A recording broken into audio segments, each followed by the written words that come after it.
I looked up, and towering over my bed was the tall old woman.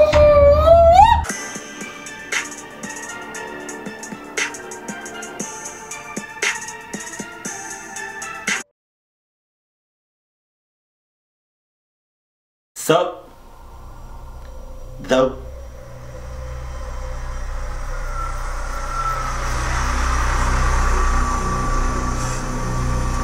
Right.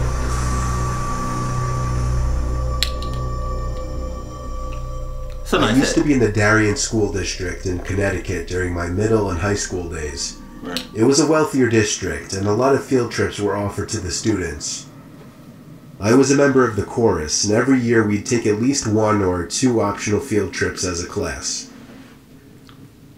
The year in question, in which I was a sophomore, we took a trip to Woodloch Pines Resort in Pennsylvania. Right. The bus ride there took a few hours. I was with my friend Landon. We were going to be sharing a room. From the moment we got there, we figured it was going to be pretty dead. It was November after all, so it was cold up there.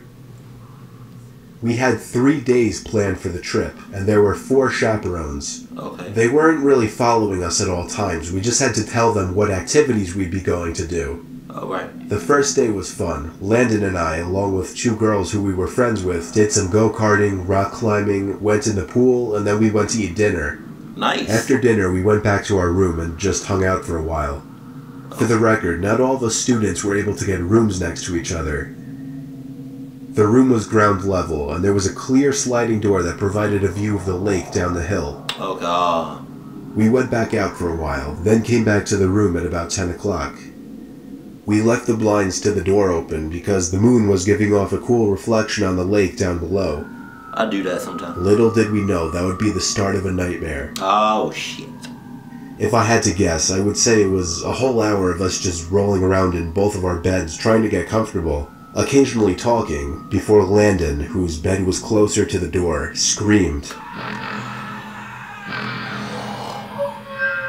I had no idea what was going on, why he could have been screaming, or if it was a joke, until I looked at the door. Joke my ass. It was a sight from a horror movie. There was a really tall, skinny older woman with long grayish hair standing on the other side of the door, with her hands cupped up against the glass next to her face, as if she were trying to better see into the room. Fuck? The woman then walked away. Landon looked at me, I guess waiting for me to get up so he would have the confidence to get up as well and run outside after her. When we did, we didn't see her anywhere though. The cement trail that ran past each and every room of the building was void of any people. There was nobody on the surrounding grass, nor anyone walking down the hill. We both saw the woman though, so we knew we weren't seeing things. The next day we didn't tell any of the chaperones, but we told the 2 girls who we were friends with. Night came once again after a long day of many activities. We entered the room through the back door and made sure to shut the blinds this time. Oh, right. Landon fell asleep before me. I fell asleep around half an hour after him. I woke up to silence.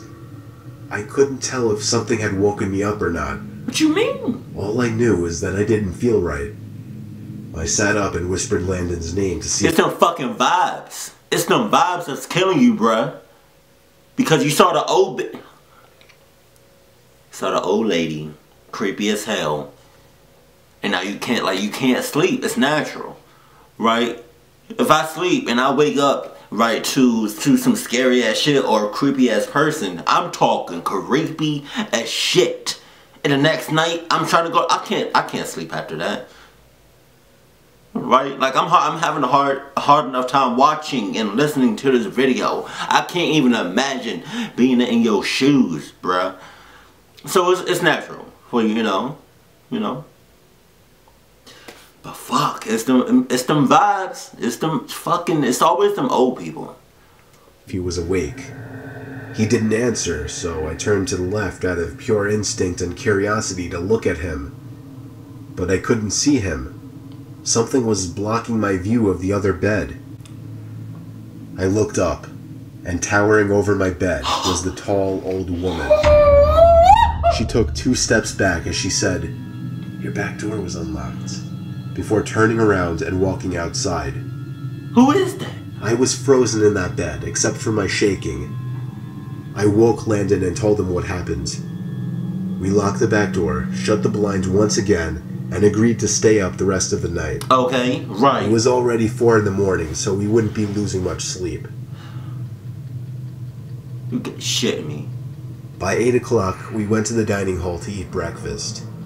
When we got back to our room building, ready to tell our chaperones, we could see the old woman through the glass of the neighboring room. What? She was sitting on the bed, hands folded, sitting up straight, facing the door, facing us.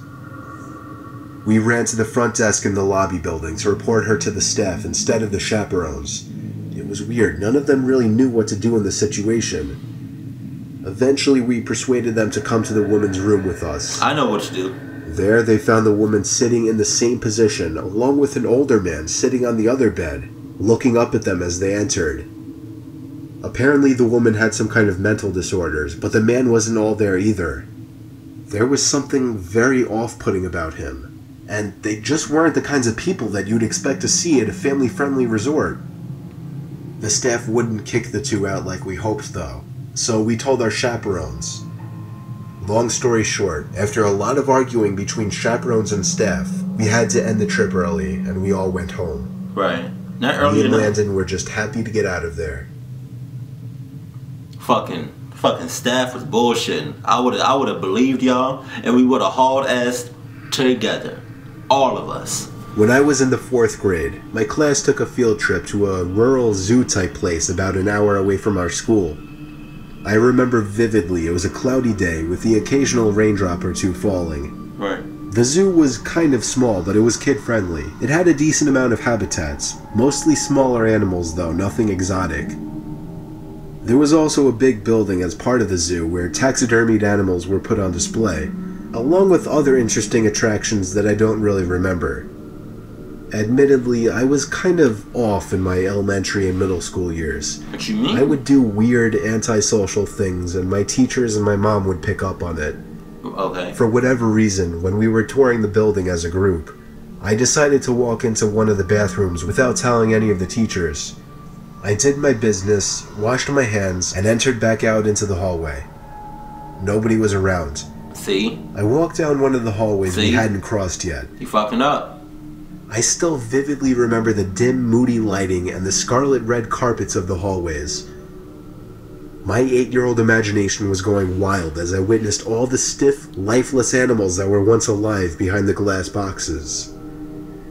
I stopped in my tracks when I saw some man, obviously hiding behind a stack of chairs. I think I laughed, thinking the man was joking around. Fucking creep. He came around from the chairs and walked over to me, asking where the group went. Pedophile. I said, I don't know. Pedophile. He grabbed my hand and told me to follow him. Oh no! I must have thought he was taking me back to the group. He led me to an exit door which led to the back section of the building by a couple of dumpsters, a few benches, and the woods. When we got outside, his tugging became a lot more aggressive, and his grip became tighter around my arm. He was pulling me into the woods. I didn't scream or cry for help, but I remember the feeling I felt in my stomach, like I was so afraid that I could throw up. And then a woman screamed at the top of her lungs. It was one of the teachers on the other side of the fence. There you go. The man let go of me and ran into the woods. Moments later, a few of the teachers ran outside the exit door to this side of the fence and pulled me back inside. The teachers all yelled at me, but at the same time comforted and smothered me. They called my parents, and the field trip was officially over. The owners of the attraction called the cops. We all got back on the buses, and we all went home. As my bus was leaving the parking lot, however, my observant 8-year-old self spotted the man crouching down in the woods near the road, hiding behind a branch, watching the buses pass. Once again, for whatever bizarre reason, I kept quiet. I was probably too shy at the time or just too shaken up to say anything. All the other kids looked at me weird the rest of the ride home. I didn't care. But I hope that man never found success in snatching an unsuspecting young child like myself at the time. Whoo! See, this is where this is what I would have done in that situation, right? I'm with a bunch of kids, you know, some grown-ups, chaperone, and, you know, we taking a field trip, right? I know that there's other kids and adults around me, so once this, okay, like, this is where you fucked up, right? Little kid at the time, this is where you was bullshitting. You had to use the bathroom, right? I would have let everybody know that I had to use the bathroom. This is exactly what I would have done. I would have been like, right, excuse me. Excuse me. Excuse me.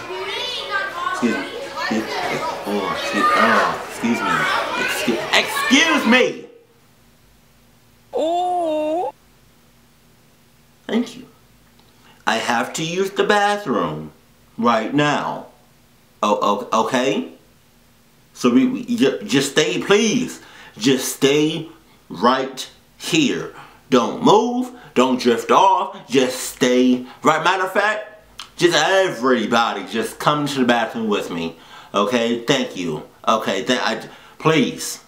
Please.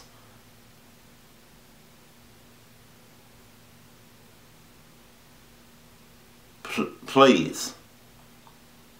That's, you know, because that's, come on, thank you. Johnny, where you going, bruh? Johnny, come on, bruh. Come on, bruh. What you doing, bruh? Come on, big fella. Come on. Just stay with the fucking group. But you didn't say shit. You didn't say nothing. You almost got your shit snapped up. Thank God you didn't, but whew. Woo! Bullshitting, I'm trying to tell y'all.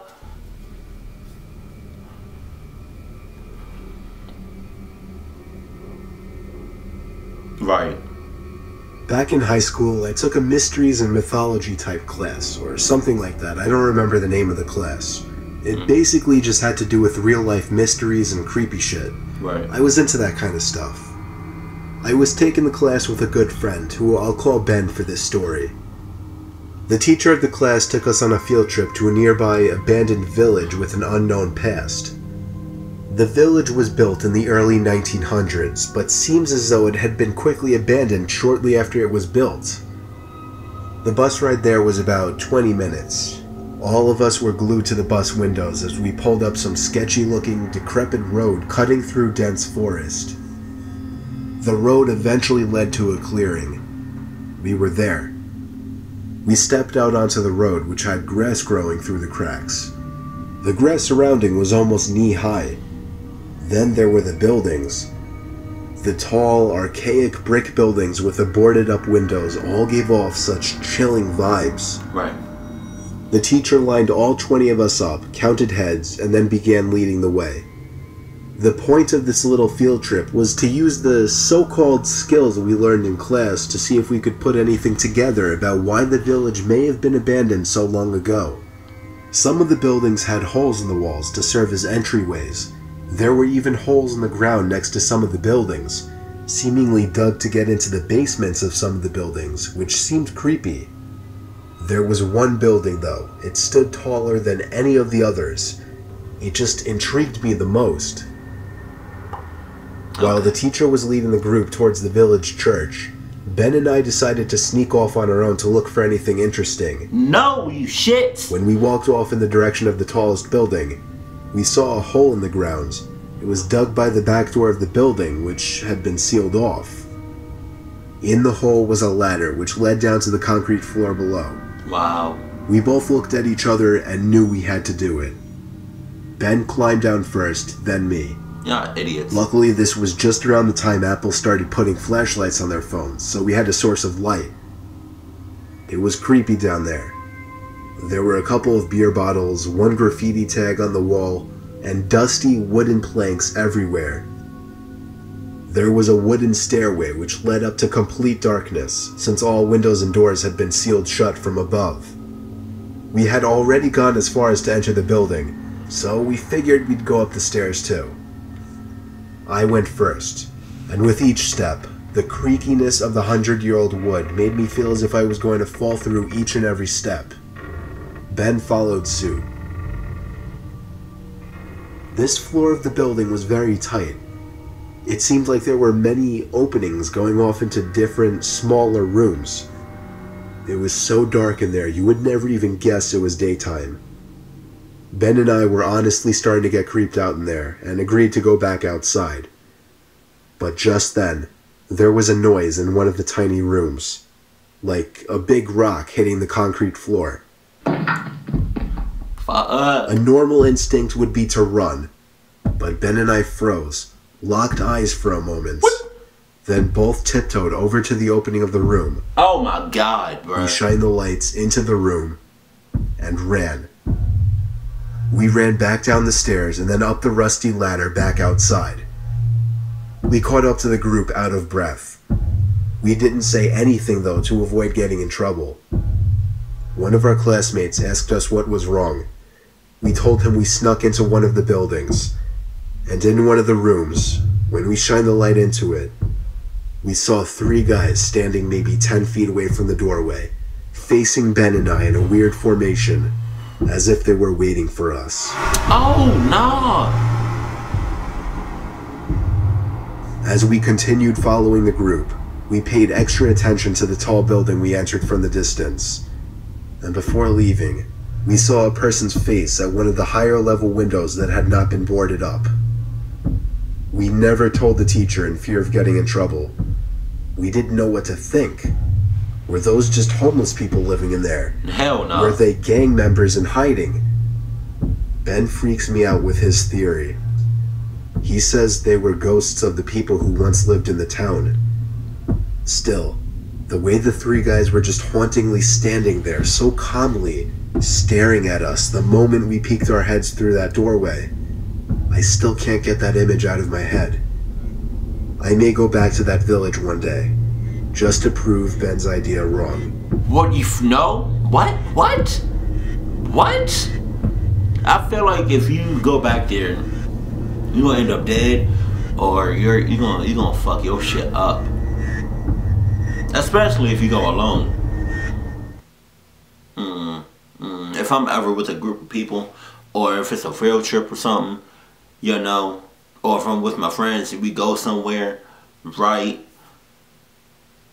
I gotta make sure that I'm with you at all times. No drifting off, no nothing. If we gonna drift off, you know, make sure I'm gonna make sure I'm with at least one more person. That's I'm not going nowhere, not by myself. No, because a lot of people can fuck with your head. They're very I don't know how to say this word, manipulative.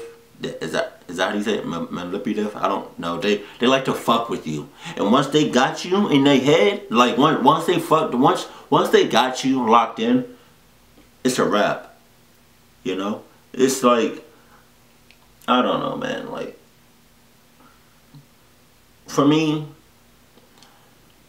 I'm gonna make sure that I'm with somebody at all times. I'm not gonna. Wow. Really? Okay. Fuck. Fucking eyelash. Yeah, I'm gonna make sure I'm with somebody at all times. I don't give a fuck. You know, cause and plus I don't care how old I am. Like, I'm 24. Right now, I don't know why I thought about that. But I'm 24 right now, and if I was to go to an amusement park, right? I'm gonna have somebody with me at all times, and the reason I emphasize that is because when I was a kid, right? I'm talking like a little ass kid. I went to, I forgot what amusement park it was.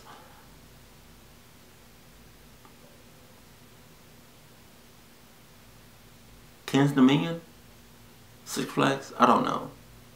But they have roller coasters in it. But yeah, the main reason why I put so much emphasis on me being with somebody else in a group of people is because, yeah, when I was a kid, I went to an amusement park. It was, you know, I think I was with KOOLLEE and a couple of other people.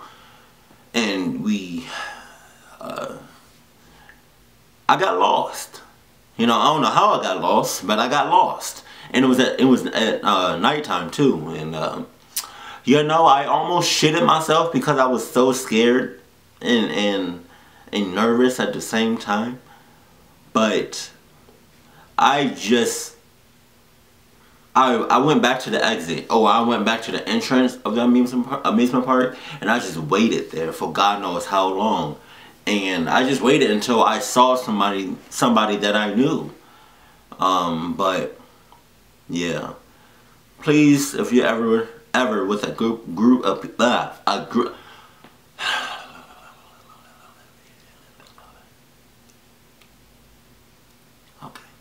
please, if you're ever with a group of people, to always be with them.